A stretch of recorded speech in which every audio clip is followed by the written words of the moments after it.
Hello, Memorial. At this point in life, most of us are pretty busy, but every once in a while, it's good to remember the good old days when you were a kid. Today, I will go around the school asking people about their childhoods. I had a great childhood. I like to travel a lot. I was a big history buff, so I always went to different forts in the area. I looked for different vacation spots that had a lot of history, like Boston.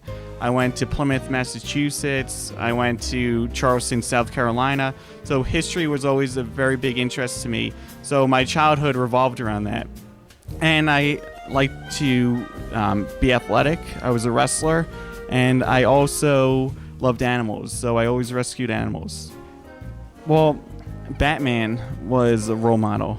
He stood up for justice and standing up for what's right and fighting off the Joker. So he was a role model, and I always wanted to be like him. On TV, I loved South Park. I loved Friends. I loved anything on the History Channel. I loved reading about historic figures like George Washington. I liked reading about Abraham Lincoln. And for movies, I liked the movie Dumb and Dumber. That was probably my favorite movie. Yeah, I used to run around naked. And I had a Batman cape, and I used to tie the Batman cape around my neck and then run around the house naked.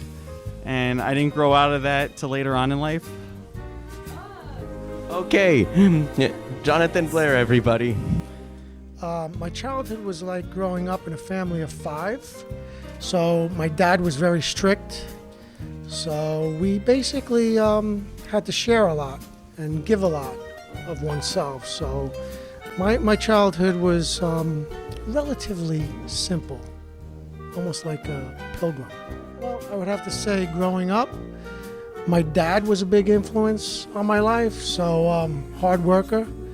So he was able to, provide for a family of 5. So he was a role model to me. He was a big influence in my life, and I consider him one of my heroes. Oh, wow. I used to watch all the Batman, Superman, all the superhero movies that were running on the shows at the time. And Sesame Street.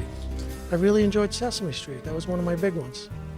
Besides beat up my brothers and sisters, no, I just basically was a normal child, raised in a normal family with the conventional, normal parents.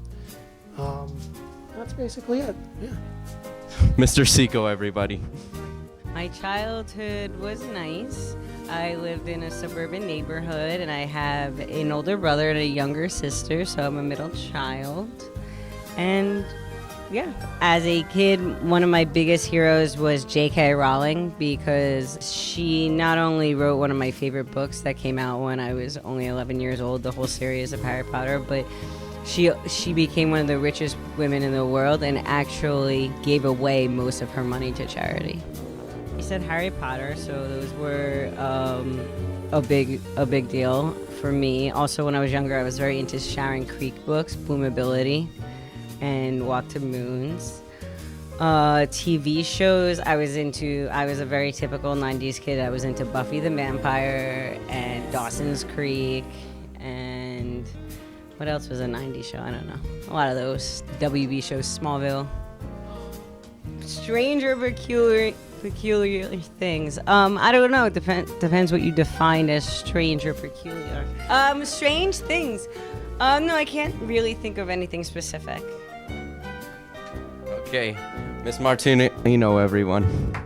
I don't think my childhood was much different than any of yours. I grew up in West New York, right on 56th Street, a couple of blocks away from the high school. In a working class family, going through the exact same school system that you guys did. So not much different from what you did. Played a lot of athletics, right? Was in the park most of the time, not when I wasn't doing my homework. My teachers and my coaches, definitely, especially my coaches. I played football here for Eddie Sargent, Mr. Sargent, as you guys would know him, down in Phys Ed.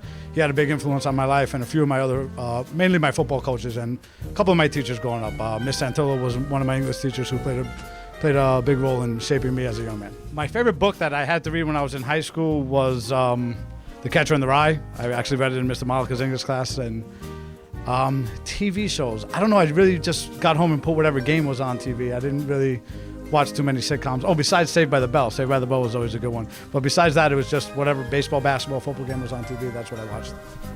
Okay, Mr. Calderara, everyone.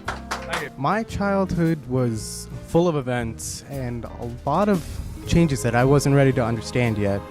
I was too young, obviously naive, but overall I did have a good time knowing that it wasn't my time to understand stuff yet.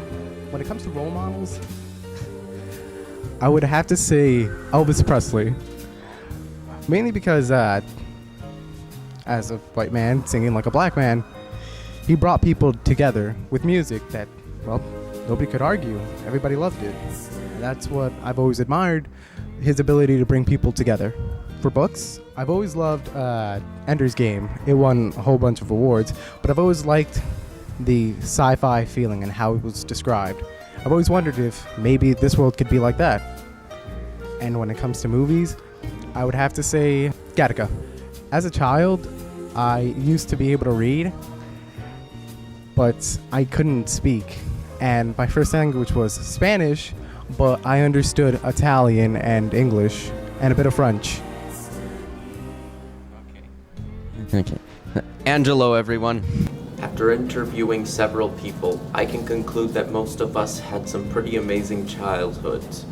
Remembering our childhoods takes us back to happier times when things were more simple and safe.